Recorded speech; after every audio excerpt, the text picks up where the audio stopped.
계좌 정보 하나 제대로 못 입력해서 이런 난리가 나게 만들어. 고개통 굴리는 게 지금 장난이야. 지우는 당황하며 고개를 숙였습니다.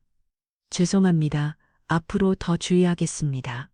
주의하겠다고만 하면 뭐예요? 고객들 앞에서 제대로 된 사과를 해보세요. 무릎 꿇고 말이에요. 강태준의 터무니없는 요구에 은행안이 조용해졌습니다. 지우는 지점장님, 그건 이라고 말했지만 결국 모든 사람들이 보는 앞에서 무릎 꿇고를 수밖에 없었습니다.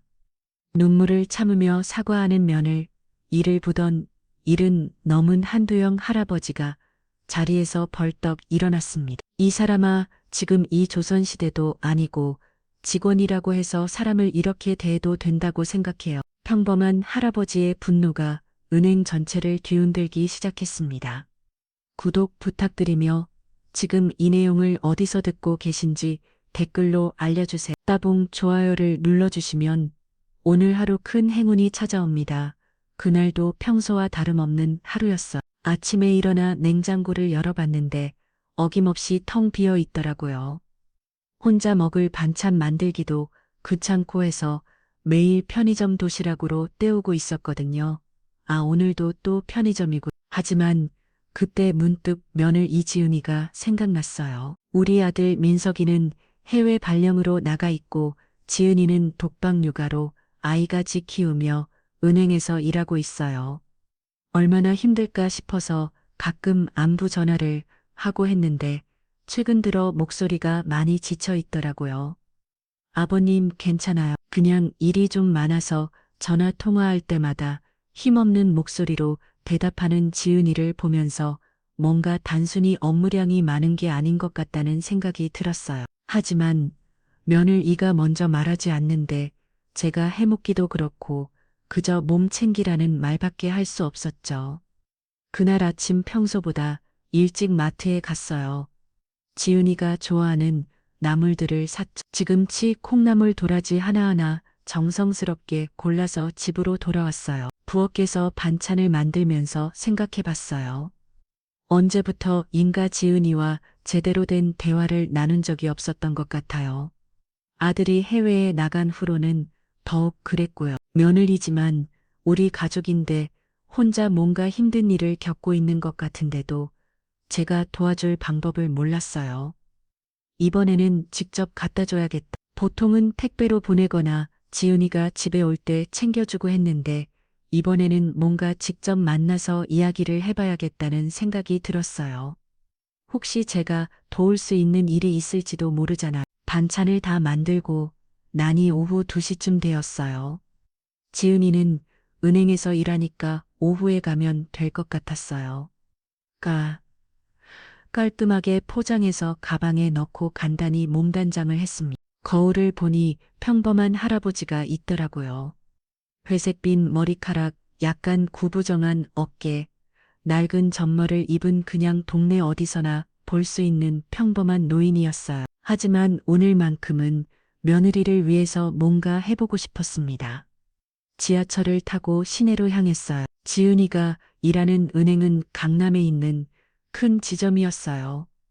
평일 오후라서 그런지 지하철에는 사람이 많지 않았고 창밖 풍경을 보면서 생각에 잠겼습니다.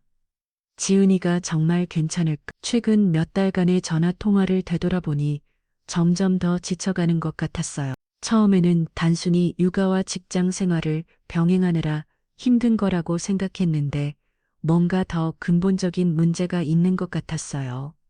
은행 앞에 도착했을 때는 오후 3시 반쯤 되었어. 큰 유리창으로 된 현대적인 건물이었고 사람들이 오가고 있었어. 문득 이런 곳에서 우리 며느리가 매일 일하고 있구나 하는 생각이 들면서 괜히 마음이 무거워졌어요.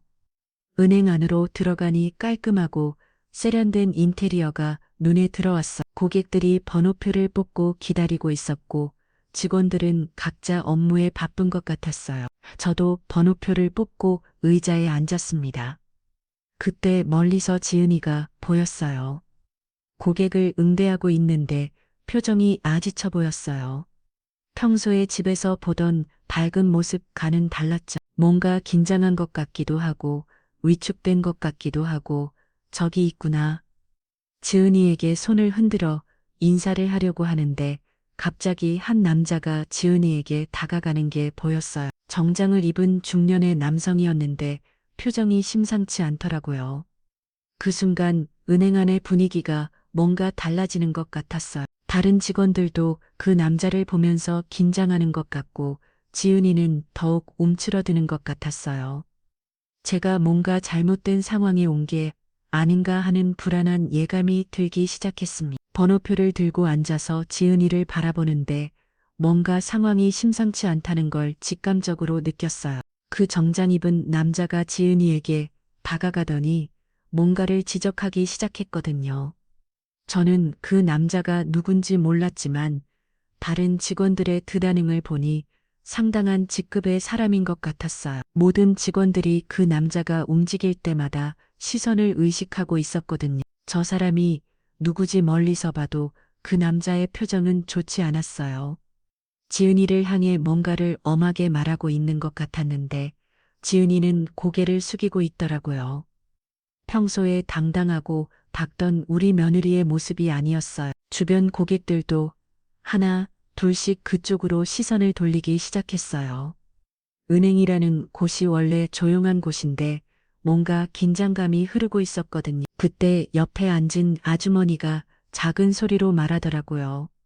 아, 또 시작이네. 강지점장님, 또 화났나 봐. 강지점장이요? 응, 저기 정장 입은 강태준 지점장이라고 하는데 정말 무서운 분이야. 직원들 혼내는 걸로 유명해. 그제서야 상황이 이해되기 시작했어요.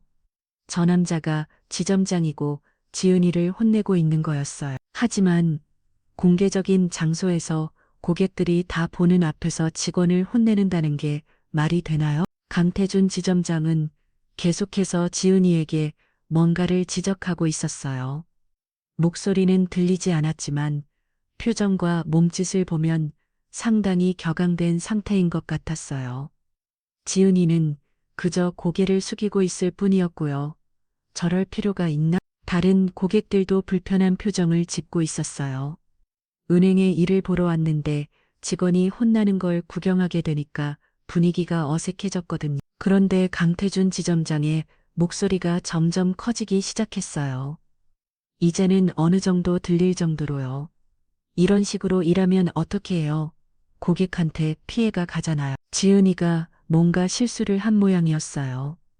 하지만 그게 뭔지는 모르겠고 설령 실수가 있었다 해도 이렇게 공개적으로 혼내리는 아닌 것 같았는데요. 제 앞에서 업무를 보던 고객이 창고 직원에게 작은 소리로 물어보더라고요. 저기 무슨 일이에요? 아, 그냥 업무상 이야기하는 것 같은데요. 하지만 창고 직원도 불편한 표정이었어요. 같은 직장 동료가 저렇게 당하는 걸 보기 좋지 않을 거예요. 강태준 지점장은 지은이 주변을 서성이면서 계속 뭔가를 지적했어요. 마치 선생님이 잘못한 학생을 혼내는 것 같았는데 이건 학교가 아니라 직장이잖아요. 게다가 고객들이 다 보고 있는 공개적인 장소에서요. 참을 수 없. 제가 일어나려는 순간 더 큰 일이 벌어졌어요. 강태준 지점장이 갑자기 목소리를 높이기 시작한 거예요. 묘는 실수는 처음이 아니잖아요. 대체 머릿속에 뭐가 들어있는 거예요? 이제는 은행 안에 모든 사람들이 그쪽을 바라봤어요. 고객들은 물론이고 다른 창고에서 일하던 직원들까지도요. 분위기가 완전히 얼어붙었어요. 지은이는 얼굴이 새빨갛게 달아올라 있었어요. 부끄러움과 당황스러움이 섞인 표정이었죠. 평소에 자신감 있고 당당하던 며느리의 모습은 온데간데 없었어요. 죄송합니다. 다음부터 더 주의하겠습니다. 지은이가 작은 목소리로 사과했지만 강태준 지점장은 만족하지 않는 것 같았어요. 사과만 하면 뭐해? 이런 식으로 계속 실수하면 고객들이 우리 은행을 어떻게 생각하겠어요? 주변 고객들이 웅성거리기 시작했어요. 어떤 분은 고개를 잘래절래 흔들고 있었고 어떤 분은 불편한 표정으로 시계를 보고 있었어요. 그때 저는 확신했어요. 지은이가 최근에 힘들어하던 이유가 바로 이거구나. 이런 상황이 자주 있었을 거예요. 매일 이런 압박감 속에서 일하고 있었던 거죠. 어떻게 저럴 수가 있지? 제가 아는 지은이는 꼼꼼하고 성실한 사람이에요.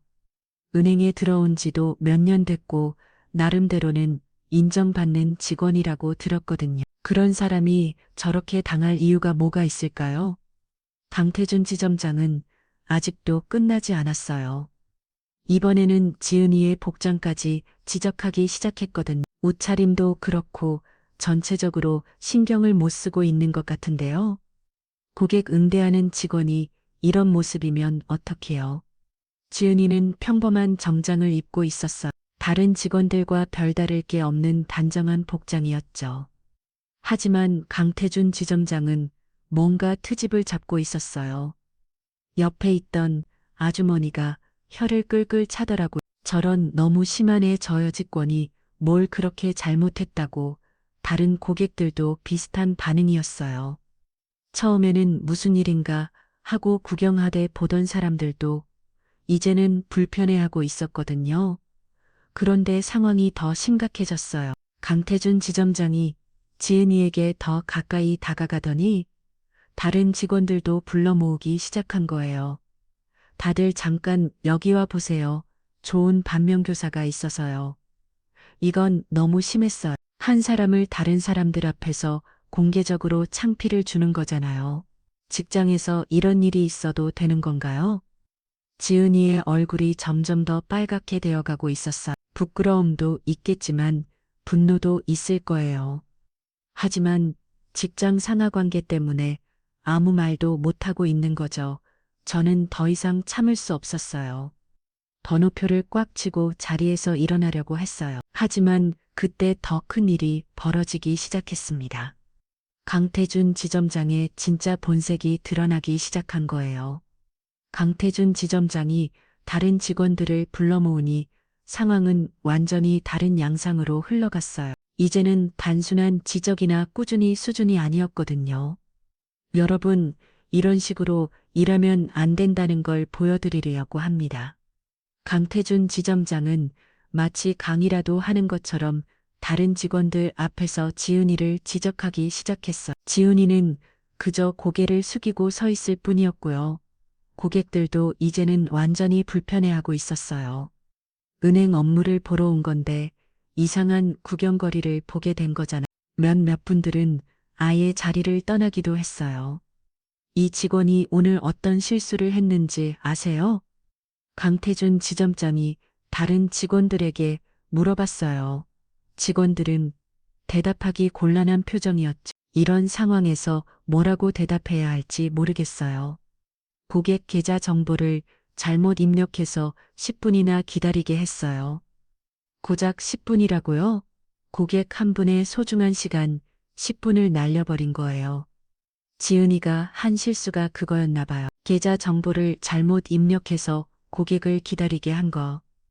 물론 실수는 실수지만 이 정도로 호들갑을 떨 일인가 싶었어요. 누구누구 할 수 있는 실수잖아요. 하지만 강태준 지점장은 멈추지 않았어요. 그런데 이 직원은 뭐라고 했는지 아세요? 죄송하다, 실수했다, 이거 하나로 끝내려고 했어요. 고객에 대한 진정한 미안함이 있었다면 이런 식으로 대응했을까요?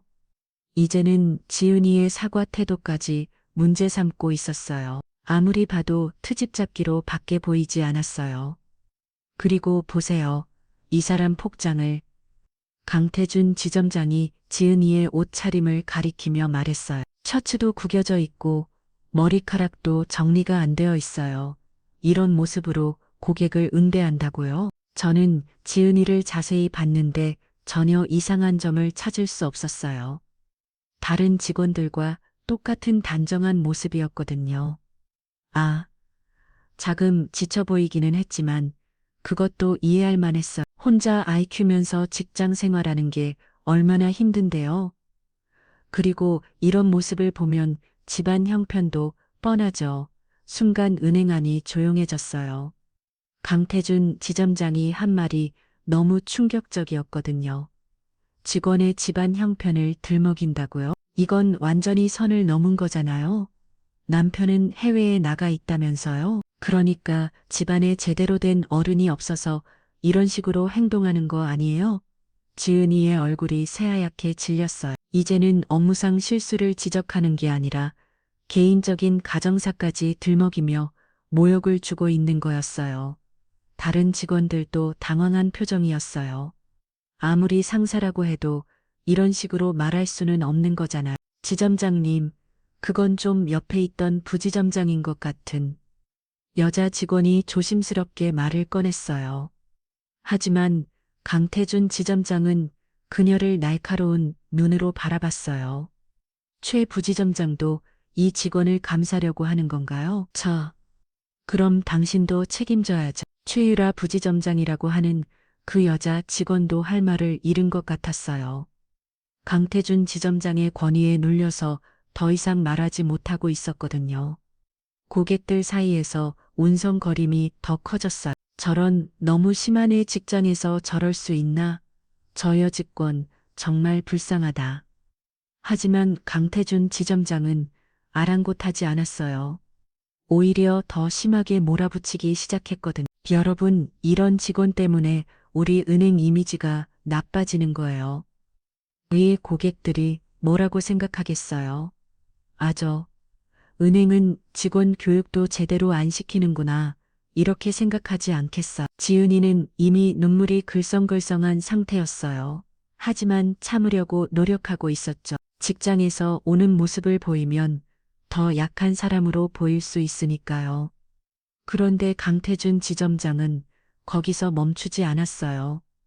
정말 미안하다고 생각한다면 고객들 앞에서 제대로 사과해야 하는 거 아니에요. 죄송합니다. 제가 실수했습니다. 지은이가 다시 한번 사과했지만 강태준 지점장은 만족하지 않는 것 같았어요. 그런 식으로 대충 하지 말고 진심으로 사과하세요. 무릎 꿇고 순간 은행 안에 모든 사람들이 숨을 멈췄어요. 무릎 꿇고 사과하라고요?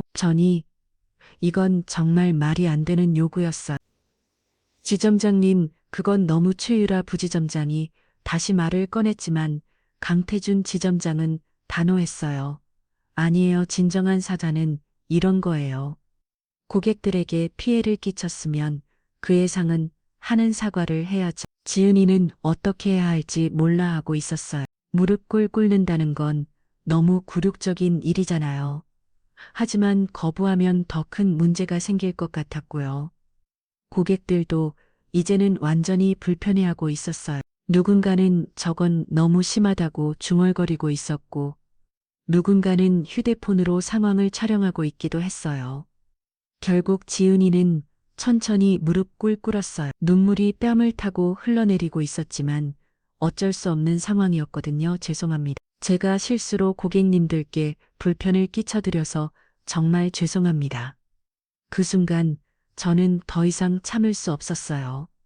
우리 며느리가 우리 가족이 저런 굴욕을 당하고 있는데 가만히 앉아 있을 수는 없었거든요. 자리에서 벌떡 일어나면서 제 가슴이 터질 것 같았어요. 평생을 살아오면서 이렇게 화가 난 적이 없었거든요. 우리 며느리가 무릎 꿇고 있는 모습을 보니까 참을 수가 없더라고요. 잠깐만요. 제가 큰 소리로 말하자 은행 안의 모든 시선이 저에게 집중됐어요. 강태준 지점장도 저를 찾아봤고 지은이도 놀란 표정으로 저를 바라봤죠. 아버님, 지은이가 당황한 목소리로 말했어요. 제가 여기 있는 줄 몰랐던 것 같았어요. 평소에는 미리 연락하고 오곤 했는데 오늘은 깜짝 방문이었거든요. 강태준 지점장이 저를 위아래로 훑어보더니 비우는 듯한 표정을 지었어요. 고객분이신가요? 무슨 일이세요? 저 직원 이렇게 세우세요. 당장 제가 단호하게 말했어요. 목소리에 화가 섞여 있었지만 최대한 침착하려고 노력했더니 저 직원 아시는 분이세요? 가족분인가 보네요. 강태준 지점장이 웃으면서 말했어요. 하지만 그 웃음이 전혀 반갑지 않았어요. 오히려 얕보는 것 같은 느낌이었거든요. 네, 제 며느리예요. 그런데 직장에서 사람을 이렇게 대할 수 있나요? 아, 그러셨군요. 하지만 이건 저희 은행 내부 문제인데 외부분이 개입하실 일은 아닌 것 같은데요. 강태준 지점장이 여전히 여유롭게 말하고 있었어요. 마치 제가 뭘 할 수 있겠냐는 식으로요. 내부 문제라고요. 고객들이 다 보는 앞에서 사람을 무릎 꿇리는 게 내부 문제예요. 주변 고객들이 고개를 끄덕이며 제 말에 동조하고 있었어요. 모두들 이 상황이 잘못됐다는 걸 알고 있었거든요. 할아버지 나이도 많으신데 모르는 일에 끼어들지 마세요. 강태준 지점장의 말투가 완전히 바뀌었어요. 이제는 대놓고 무시하는 투였거든요. 이 직원이 실수를 했으니까 사과하는 거예요. 당연한 거 아닌가요? 실수했으면 말로 사과하면 되는 거 아닌가요? 왜 무릎을 꿇어야 해요? 제가 반박했지만 강태준 지점장은 코웃음을 쳤어요. 요즘 어르신들은 직장 생활이 어떤 건지 모르시나 봐요. 실수하면 책임져야 하는 거예요. 그때 지은이가 일어나려고 했어요. 하지만 강태준 지점장이 손으로 제지했거든요. 아직 사과 끝나지 않았어요. 다시 앉으세요. 이 사람아, 제가 참다 폭발했어요. 더 이상 참을 수가 없었거든요. 당신이 뭘 믿고 이래요? 직원이라고 해서 사람을 이렇게 대해도 된다고 생각해요. 할아버지 진정하세요. 여기서 소리 지르시면 다른 고객들한테 피해가 돼요. 강태준 지점장이 오히려 저를 나무라더라고요. 정말 뻔뻔한 사람이었어요. 그럼 당신이 하는 짓은 피해가 안 돼요? 사람을 무릎 꿇리는 게 피해가 안 돼요. No. 주변 고객들이 옹성거리기 시작했어요. 제 편을 듣는 분들이 많았어요. 저 할아버지 말이 맞네요. 지점장이 너무 심했어요. 저런 식으로 직원을 대하면 안 되죠. 하지만 강태준 지점장은 아랑곳하지 않았어요. 오히려 더 공격적으로 나왔거든요. 할아버지 정말 모르시나 봐요. 요즘 세상이 어떤 세상인데 백도 없으면서 여기서 큰 소리 차요? 백이 뭐예요? 백 뒷배경 말이에요. 아무 힘도 없으면서 여기서 떠들지 마세요. 그 순간 은행 안이 조용해졌어요. 강태준 지점장이 너무 노골적으로 말한 거예요. 돈과 권력이 없으면 무시해도 된다는 식으로요. 그런 집안은 은행에서 살 곳이 없어요. 알겠어요? 강태준 지점장이 비웃으면서 말했어요. 완전히 우리를 무시하는 거였어요. 지은이가 더 이상 참지 못하고 울음을 터뜨렸어요. 굴욕감과 억울함이 한꺼번에 몰려온 거겠죠. 그런데 강태준 지점장은 거기서 끝나지 않았어요. 그리고 이 직원 오늘 부러워요. 뭐라고? 지은이가 깜짝 놀라서 일어났어요. 지점장님, 그건 너무 최유라 부지점장도 말리려고 했지만 강태준 지점장은 단호했어요. 이런 식으로 고객들 앞에서 소동을 일으키는 직원은 우리 은행에 필요 없어요. 소동을 일으킨 게 누군데? 제가 소리쳤지만 강태준 지점장은 들은 척도 안 했어요. 게다가 가족들까지 와서 난리를 치니까 더 이상 둘 수 없네요. 이건 정말 말이 안 되는 일이었어요. 자기가 사람을 굴육격으로 대해섰고 그에 항의하니까 해고라네요. 당신 이름이 뭐예요? 강태준이요. 왜요? 나중에 두고 봅시다. 제가 분노에 찬 목소리로 말했지만 강태준 지점장은 여전히 비우고 있었어요. 두고 보자고요. 할아버지 현실을 모르시네요. 당신들 같은 사람이 저한테 뭘 할 수 있겠어요. 그때 지훈이가 제 팔을 잡았어요. 아버님 그만해요. 괜찮아요.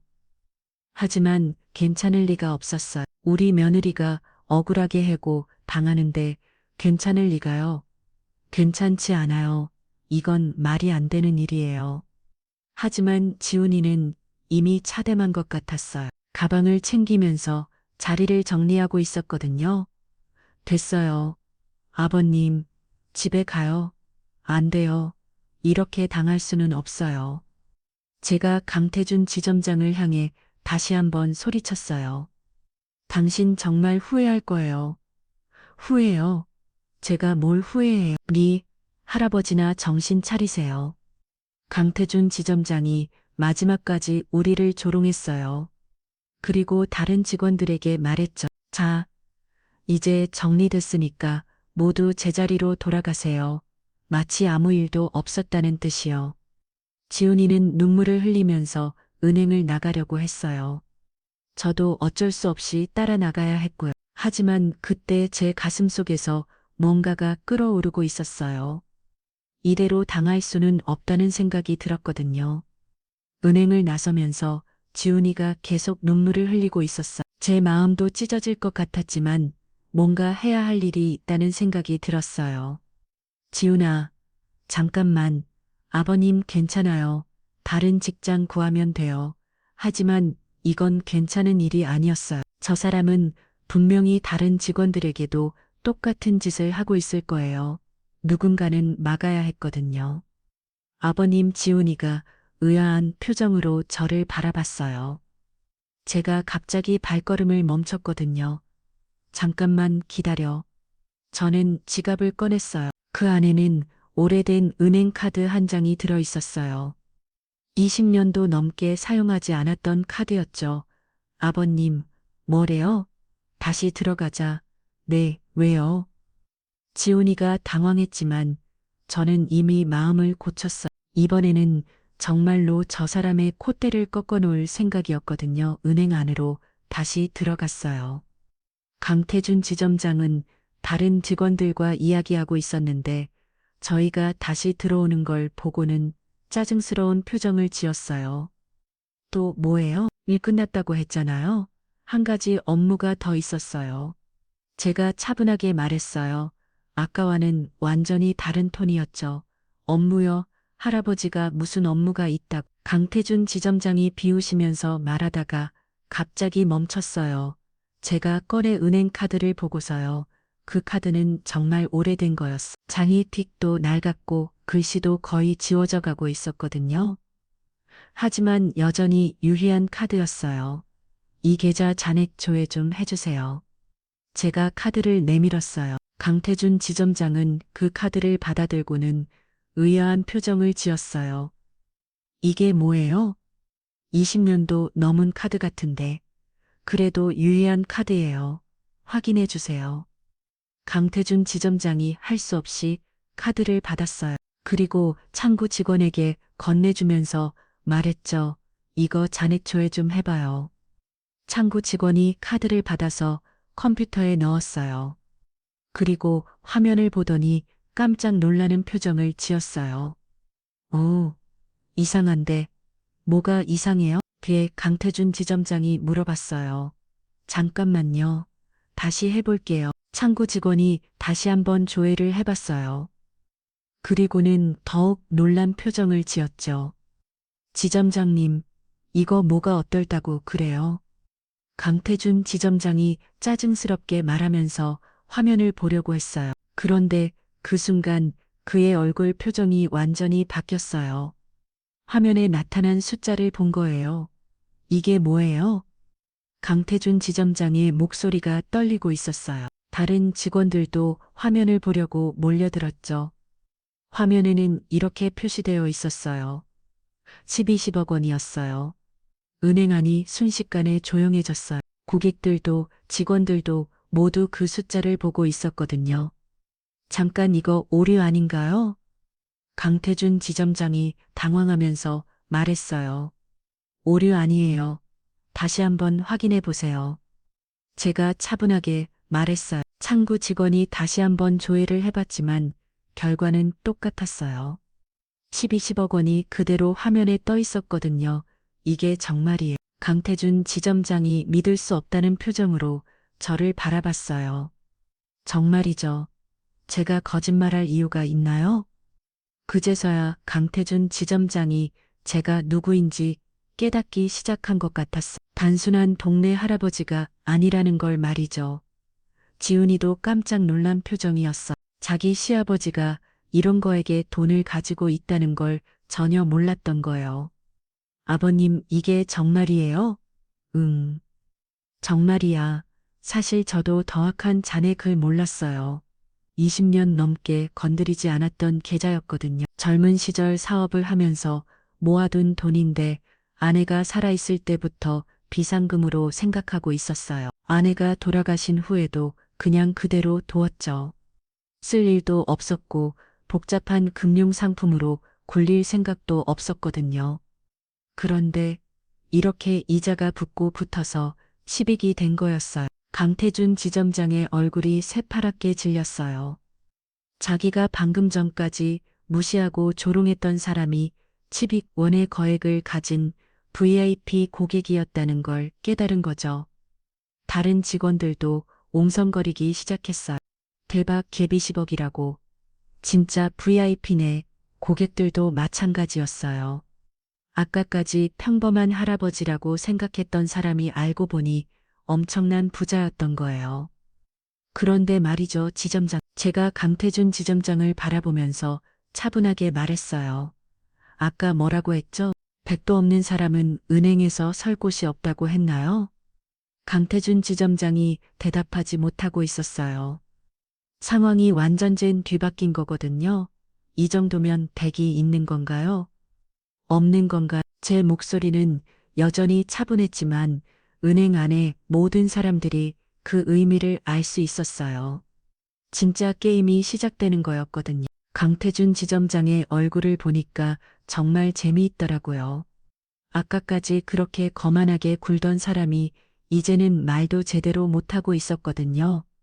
지점장님, 답변이 없으시네요.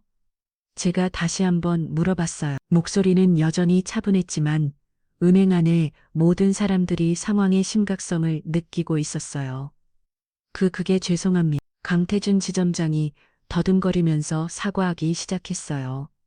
하지만 저는 아직 끝나지 않았어요. 아까는 사과를 받아주지 않으셨잖아요. 뭔가 더 진정성 있는 사과가 필요하다고 하셨던 주변 고객들이 옳다며 고개를 끄덕이고 있었어요. 아까 지은이에게 무릎 꿇고 사과라고 했던 걸 다들 기억하고 있었거든요. 고객님, 정말 죄송합니다. 제가 실수했습니다. 아, 의식으로 대충 하지 말고요.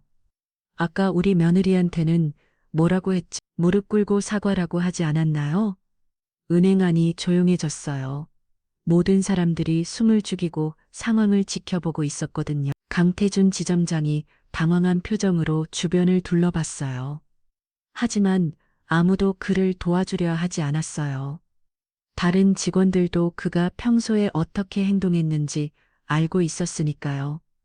지점장님, 어떻게 하실 건가요? 아까는 진정한 사과는 그런 거라고 하셨는데 제가 계속 압박하자 강태준 지점장의 이마에 식은땀이 흐르기 시작했어요.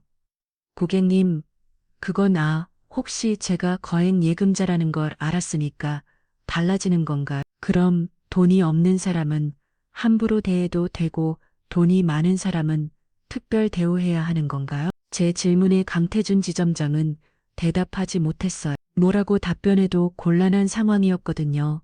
그때 한 고객이 큰 소리로 말했어요. 맞아요. 아까 그 여직원한테 한 집 봤어요. 너무 심했어요.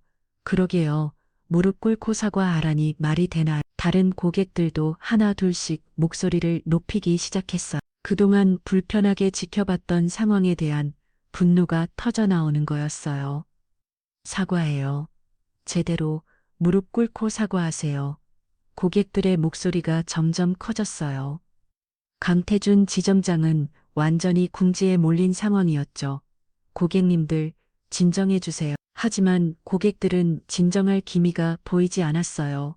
오히려 더 분노하고 있었거든요. 그때 제가 손을 들어 조용히 해달라는 신호를 보냈어요. 신기하게도 모든 사람들이 저를 주목하며 조용해졌어요. 지점장님, 이제 결정되죠. 제대로 된 사과를 하실 건가요? 아니면 계속 이렇게 버티실 건가요? 강태준 지점장이 잠시 망설이더니 결국 천천히 무릎 꿇고기 시작했어요. 죄송합니다. 하지만 저는 거기서 끝날 생각이 없었어요. 누구한테 사과하는 건가요? 고객님께 죄송합니다. 고객님만요. 다른 돈은 없나요? 강태준 지점장이 지은이를 바라봤어요. 지은이는 아직도 믿을 수 없다는 표정이었지만요. 이 지은 씨에게도 죄송합니다. 뭐가 죄송한 건가요? 구체적으로 말해보세요.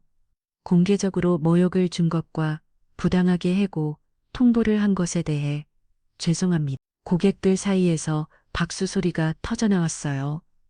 정의가 실현되는 순간이었거든요.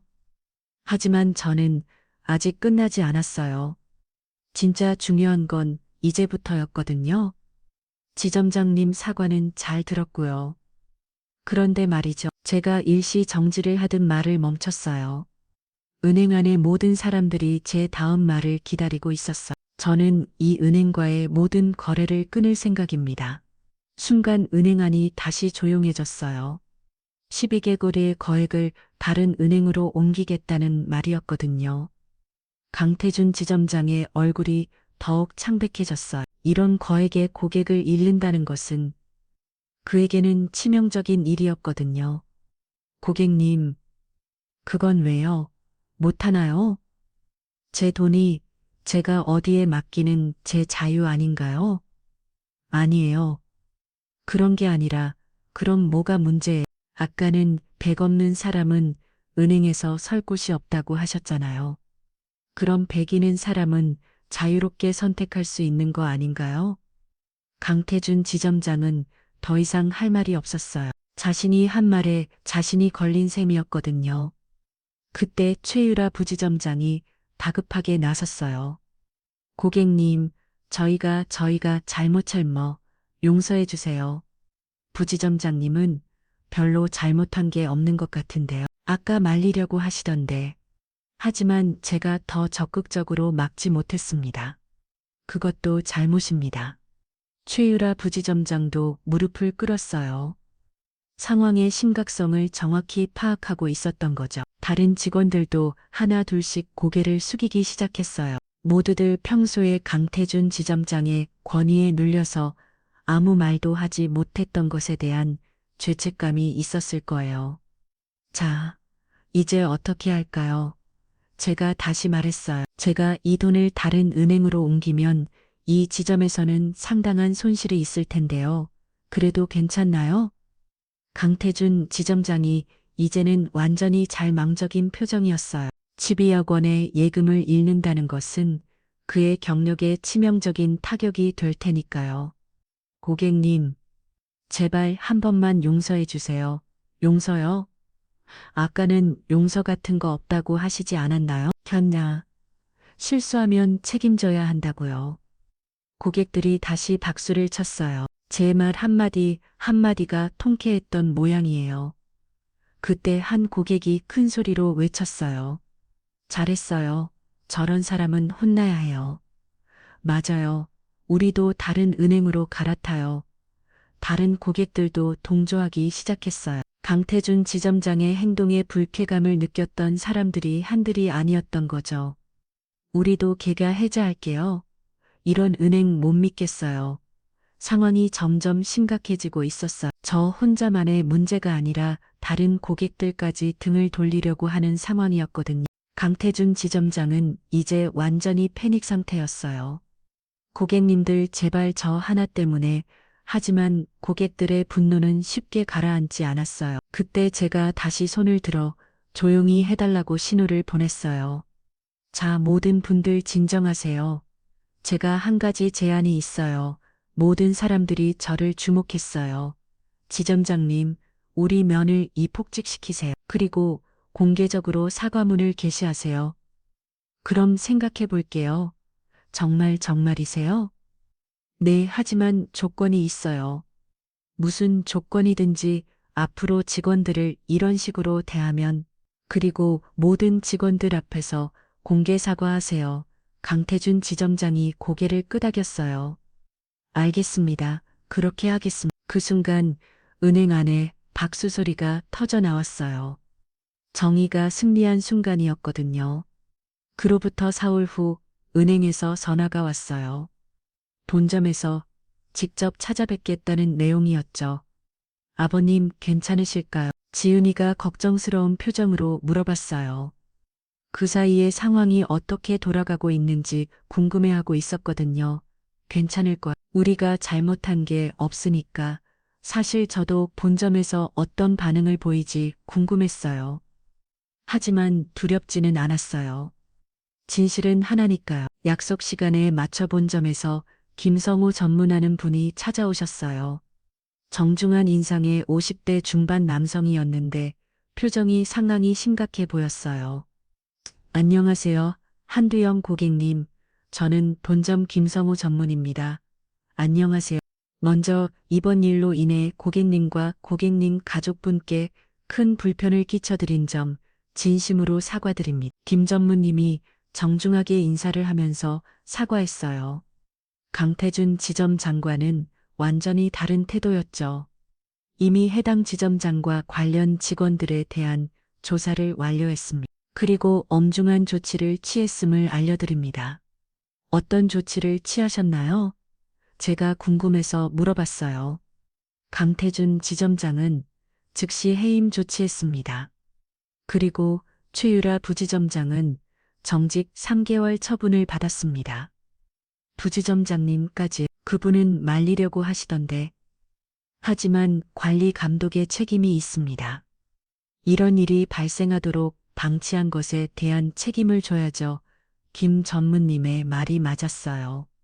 조직에서는 책임자가 책임을 져야 하는 거니까요. 그리고 이지은 고객님께는 정식으로 사과드리고 싶습니다.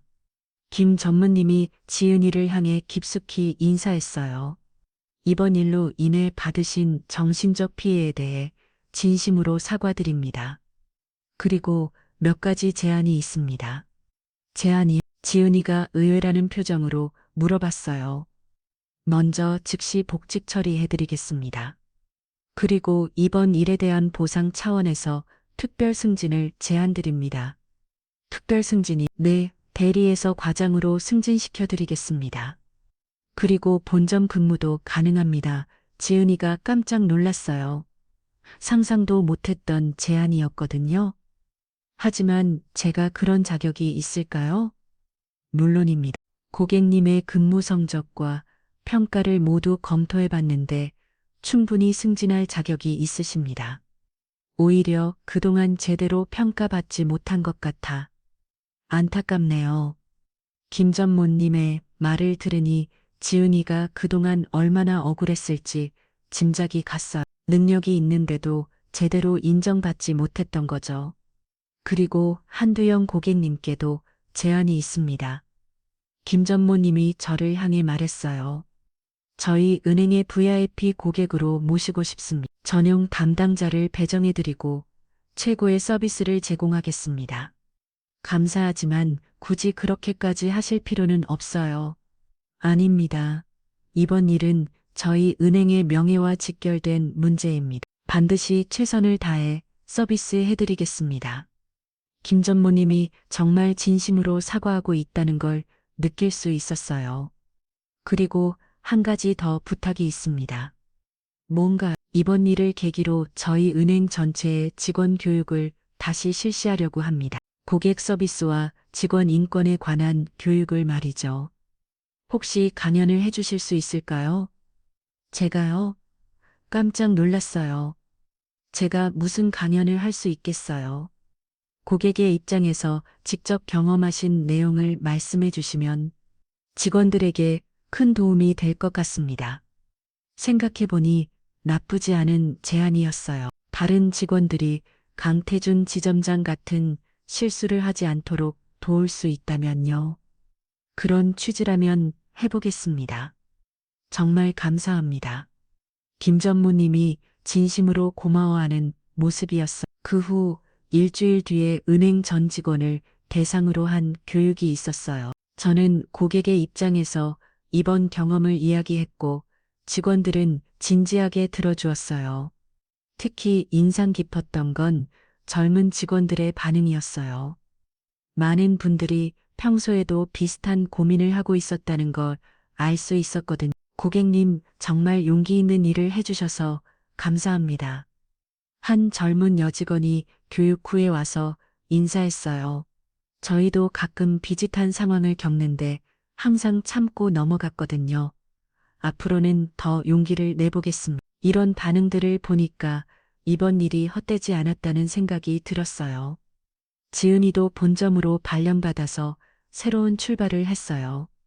과장으로 승진한 후에는 더욱 당당하고 자신감 있는 모습이 되었죠. 아버님 정말 고맙습니다. 아버님이 아니었다면 뭘 당연한 일 했을 뿐이야. 하지만 속으로는 뿌듯했어요. 우리 가족을 지킬 수 있어서 말이죠. 강태준 전 지점장은 결국 금융업계에서 퇴출당했다고 들었어요. 이런 일이 알려지면서 다른 은행에서도 채용하지 않는다고 하더라고요. 자업자들 귀엽죠. 사람을 함부로 대하면 언젠가는 그 대가를 치르게 되어 있어요. 최유라 전 부지점장은 정직 기간이 끝나러 다른 지점으로 발령받았어요. 그리고 저에게 정중한 사과 편지를 보내왔어요. 진심이 담긴 편지였죠. 몇 달 후에 우연히 그분을 만났는데 많이 달라져 있더라고요. 더 인간적이고 따뜻한 모습이었어요. 이번 일로 많은 걸 배웠습니다. 앞으로는 직원들을 더 잘 챙기겠습니다. 사람은 변할 수 있다는 걸 보여준 사례였어요. 그리고 그 지점은 새로운 지점장이 부임한 후 분위기가 완전히 바뀌었다고 해요. 직원들이 더 밝아지고 고객 서비스도 좋아졌다고 하더라고요. 결국 모든 게 좋은 방향으로 흘러간 셈이었어요. 정의가 실현되고 잘못된 것들이 바로 잡힌 거죠. 이 모든 일이 마무리되고 한 달쯤 지났을 때 뜻밖의 소식이 들려왔어요. 해외에서 근무 중이던 아들 민석이가 급하게 귀국한다는 연락이 온 거예요. 아버지, 제가 모든 걸 들었어요. 민석이가 공항에서 바로 집으로 와서 제 앞에 무릎을 꿇고 앉았어요. 뭘 들었다는 거야? 지은이한테 다 들었어요. 아버지가 어떻게 우리 가족을 지켜주셨는지 민석이의 눈에 눈물이 글썽글썽했어요. 해외에 나가 있는 동안 가족들이 겪은 일을 몰랐다는 죄책감이 있었나 봐요. 지은이가 왜 최근에 힘들어했는지 이제 알겠어요. 제가 옆에 있어줬어야 하는데 민서가 그건 어쩔 수 없는 일이었어. 내가 일 때문에 나간 건데 하지만 아내가 그런 일을 당하고 있는데 남편인 제가 모르고 있었다는 게 민석이는 정말 자책하고 있었어요. 평소에 가족을 많이 생각하는 아이였거든요. 아버지 그동안 제가 너무 철없었어요. 아버지께서 이런 분인 줄도 모르고 내가 어떤 분인데 120억을 가지고 계시면서도 평소에 검소하게 사시고 가족들한테는 한 번도 자랑하지 않으셨잖아. 그리고 정말 필요한 순간에 우리를 지켜주셨고 사실 저는 그냥 당연한 일을 했을 뿐이라고 생각했어. 가족이 힘들어하는데 도와주는 게 당연하잖아요. 그리고 그 돈이 어떻게 모인 건지도 이제야 알았어요. 어머니 병원비 때문에 써야 했는데 끝까지 안 쓰시고 그냥 두셨던 거죠. 맞았어요. 아내가 아프실 때 그 돈을 쓸 수도 있었지만 아내가 원하지 않았거든요. 나중에 아이들 필요할 때 쓰라고 하셨어요. 어머니께서 뭐라고 하셨는지 기억나요. 이 돈은 정말 급한 일이 있을 때만 써라 그냥 평범하게 살아라고 하셨잖아요. 그때가 바로 그 정말 급한 일이었던 거예요. 우리 가족의 명예와 존엄이 위협받는 상황이었으니까요. 아버지 저도 이제 철이 들었어요. 해외 근무도 정리하고 한국으로 돌아올게요. 왜? 일 잘하고 있다면서 가족이 더 중요해요. 제가 옆에 있어야 지은이요 마음 편하게 일할 수 있을 거예요. 민석이가 진짜 성숙해진 것 같았어. 예전에는 이만 생각하던 아이였는데 이제는 가족의 소중함을 깨달은 거죠. 그날 저녁 온 가족이 모여서 식사를 했어요. 민석이가 돌아온 기념으로 지은이가 특별히 음식을 많이 준비했거든요. 할아버지 저도 들었어요. 5살 된 손자 현우가 신나게 말했어요. 뭘 들었다는 거야? 엄마가 그랬어요. 할아버지가 슈퍼히어로라고 아이들에게는 그렇게 보였나 봐. 나쁜 사람을 혼내준 슈퍼히어로 말이에요. 할아버지는 슈퍼히어로가 아니야. 그냥 평범한 할아버지야. 아니에요. 엄마가 울고 있을 때 나타나서 구해주셨잖아요. 아이의 순수한 말에 모든 어른들이 웃음을 터뜨렸어요. 아버님 정말 감사해요. 지은이가 진심으로 말했어요. 그날 아버님이 나타나지 않으셨다면 저는 정말 어떻게 됐을지 몰라요. 아마 그냥 포기하고 말았을 거예요. 포기하면 안 되대. 우리는 가족이잖아. 네, 이제 알았어요. 아버님이 계시니까 든든해요. 식사를 하면서 그동안 있었던 일들을 자세히 이야기했어요. 민석이는 처음 듣는 이야기들에 계속 놀라고 있었죠. 아버지, 그런데 그 돈은 어떻게 하실 거예요?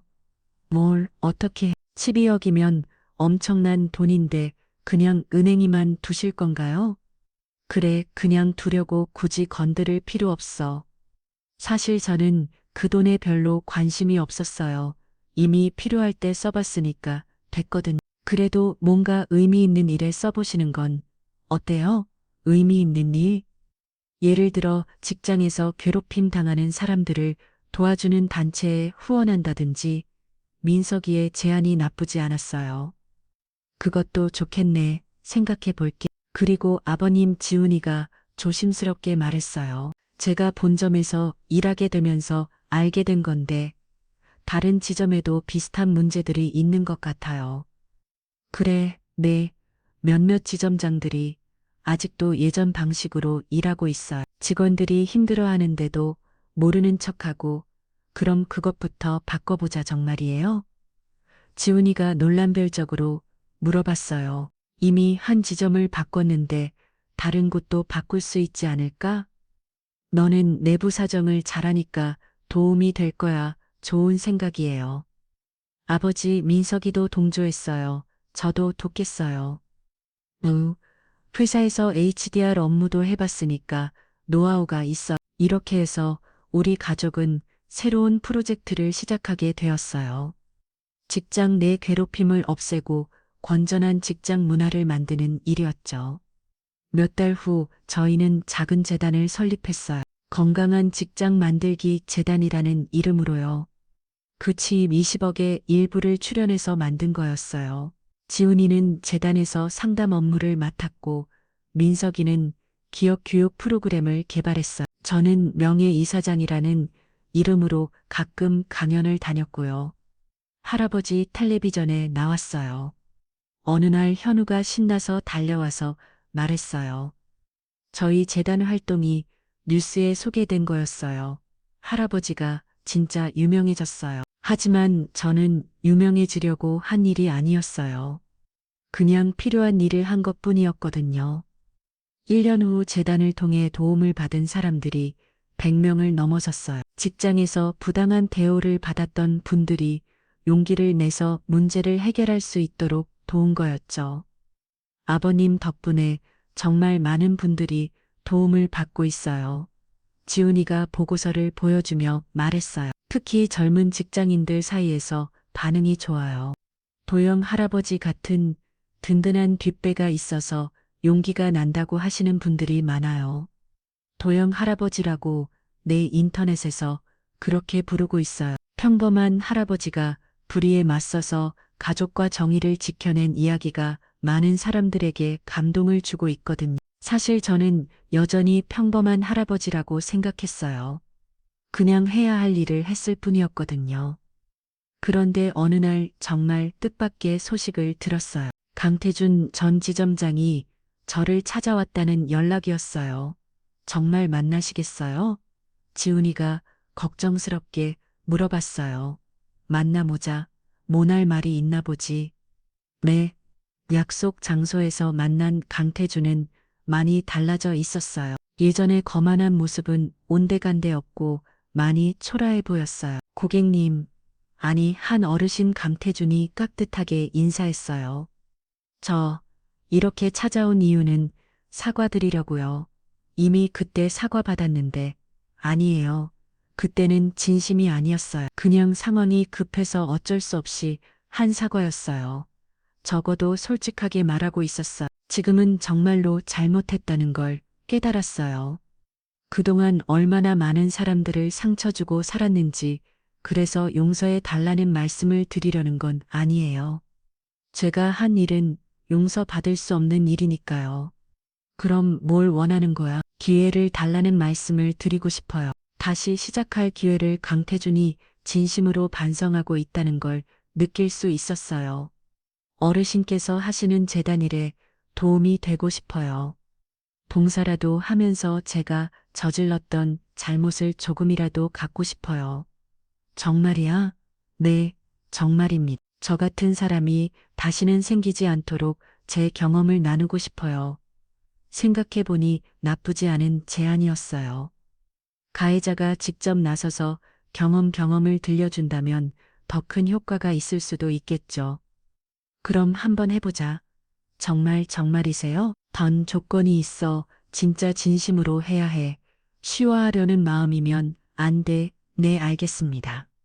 그렇게 강태준도 재단 활동에 참여하게 되었어요. 처음에는 사람들이 의심의 눈초리로 봤지만 시간이 지나면서 진심이라는 걸 인정받았어요. 정말 신기한 일이에요. 지은이가 어느 날 말했어. 가해자와 피해자가 함께 다른 사람들을 도우고 있다니. 이런 일이 실제로 가능할 줄 몰랐어요. 사람은 변할 수 있어. 진심으로 늦추면 말이야. 그로부터 또 1년이 지났어요. 재단은 더욱 커졌고 도움을 받는 사람들도 늘어났어요. 강태준은 이제 재단의 핵심 멤버가 되어서 열심히 활동하고 있었고요. 어느 날 손자 현우가 학교에서 돌아와서 말했어요. 할아버지, 오늘 선생님이 그러셨어요.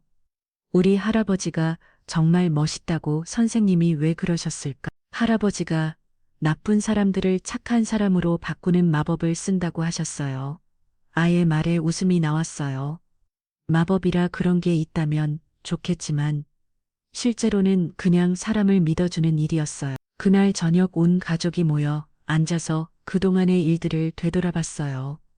정말 많은 일이 있었네요. 민석이가 감에 젖어서 말했어요. 처음에는 그냥 화나는 일이었는데 이렇게 좋은 일로 발전할 줄 몰랐어요. 모든 일에는 의미가 있는 법이야. 제가 말했어요. 그때 그 일이 없었다면 지금 우리가 하고 있는 일도 없었을 거야. 맞아요. 결과적으로는 정말 감사한 일이에요. 지훈이도 동의했어. 그 일로 인해 더 강해졌고 더 많은 사람들을 도울 수 있게 됐잖아요. 이제 저는 진짜로 행복했어요. 가족들이 모두 건강하고 의미 있는 일을 하고 있고 많은 사람들에게 도움을 주고 있으니까요. 가끔 사람들이 물어봐요. 어떻게 그런 용기를 낼 수 있었냐고. 하지만 저는 특별한 용기를 낸 게 아니에요. 그냥 가족을 지키고 싶었을 뿐이에요. 평범한 노인이라도 진심으로 사랑하는 가족이 있다면 세상을 뒤집을 수 있어요. 그게 바로 가족의 힘이고 사랑의 힘이에요. 그리고 때로는 정의를 실현하기 위해서 조금의 용기가 필요할 뿐이에요. 모든 사람이 그 용기를 낼 수 있다면 세상은 분명 더 좋은 곳이 될 거예요. 지금도 저는 매일 아침 라디오 체조를 하고 동네 한 바퀴를 돕니다. 여전히 평범한 할아버지예요. 하지만 이제는 각신해요. 평범한 사람이라도 옳을 일을 할 때는 누구보다 강할 수 있다는 것. 그리고 진정한 힘은 돈이나 권력에서 나오는 게 아니라 사랑하는 사람을 지키려는 마음에서 나온다는 것. 이게 제가 여러분께 들려드리고 싶었던 이야기입니다. 여러분, 오늘 이야기는 어떠셨나요? 평범한 할아버지의 통쾌한 한방 정말 속 시원하지 않으셨나요? 만약 오늘 이야기가 마음에 드셨다면 구독 버튼을 꼭 눌러주시고 좋아요도 부탁드려요. 그리고 댓글로 여러분의 생각도 들려주세요. 여러분도 비슷한 경험이 있으시거나 응원의 메시지가 있으시다면 언제든 남겨주세요. 또 이 영상을 어디에서 듣고 계신지도 궁금해요. 다음에도 더욱 흥미진진하고 감동적인 이야기로 찾아뵙겠습니다. 오늘도 들어주셔서 감사합니다.